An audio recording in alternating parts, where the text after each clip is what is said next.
अब्दुल गफूर नदीम शहीद मुझे बहुत याद आया। आज मैं जब घर से निकला, मैं इस तरफ के लिए आया, मुझे बहुत याद आया।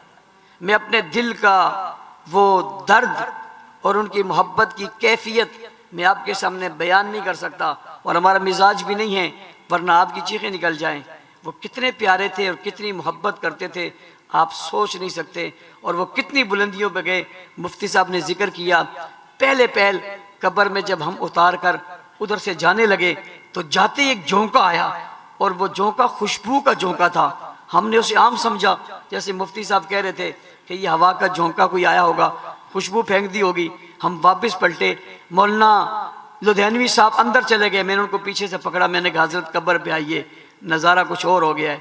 जब हम वापस आए और आकर देखा तो खुशबू आ नहीं रही थी, हमने देखा खुशबू फूट रही थी।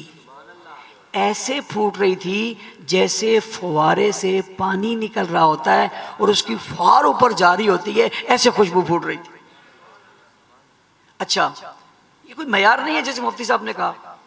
ये आंखों के और अकल के अंधों के लिए, तुम इन्हें बुरा भला कहते थे, तुम इन पर तनकीद करते हो, इनके लहजों पर, इनके अंदाज पर, इनके जनाब किरदार पर और इनके जनाब काज पर तुम तनकीद करते थे कि तरीका दुरुस्त नहीं है और ये दुरुस्त नहीं है और वो दुरुस्त नहीं है। ये देखो ना, ये क्या है, ये खुशबुएं बता रही हैं। ये खुद भी खुशबू वाले थे, इनका नजरिया भी खुशबू वाला है। भाइयों, हमारे लिए बड़ी राहत और मुसर्रत और खुशी की बात है कि हमारा नजरिया खुशबुओं वाला है, इसलिए कि सहाबा खुद खुशबू वाले। तो ये खुशबुओं वाला नजरिया है और हम उस खुशबू वाले नजरिए के साथ वाबस्ता हैं। कहीं ऐसा ना हो कि खुशबू वाला नजरिया हमारे गलत बदबूदार काम की वजह से इस पर फर्क ना पड़ जाए। होना तो यूं चाहिए, ये खुशबू वाला नजरिया हमारे बदबू किरदार को भी खुशबूदार बना दे। ये कमाल की बात है और यही होनी चाहिए, और अल्लाह का शुक्र है यही हो रहा है।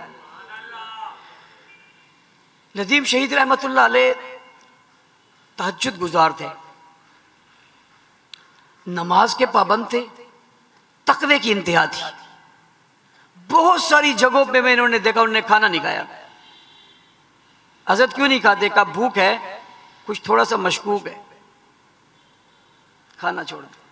और मुझे आखिरी दिनों में एक बात बताई, मैं बहुत दफा सोचता हूं कि यार मैं उनसे वो मालूम, मुझे कहा मैं एक दरूद शरीफ पढ़ रहा हूं। उन दिनों में उनके घर में बीमारी चल रही थी, इनकी वालदा के दिल का मसला था, कोई बीमारी थी, बड़े परेशान से थे और मसाइल थे। मुझे कहा मैं एक दरूद शरीफ पढ़ रहा हूँ, उससे अल्लाह की बरकत बहुत है। मैं समझता हूँ कि उनका जो ये अमल था ना, ये खुशबू भी उसी वजह से थी, लेकिन मैं पूछ नहीं सका कि वो क्या था।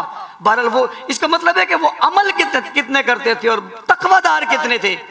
तो मेरे कारकुनों को, मुझे, इन भाइयों को, मेरे भाइयों को ये सोचना चाहिए कि हम उस तकवे के साथ वाबस्ता हो जाएं, और जिस तरह वो जमात के उसूलों के पाबंद रहे सारी उम्र और वो जमात के उसूलों से हटे नहीं, हमें भी उसी के साथ रहना चाहिए।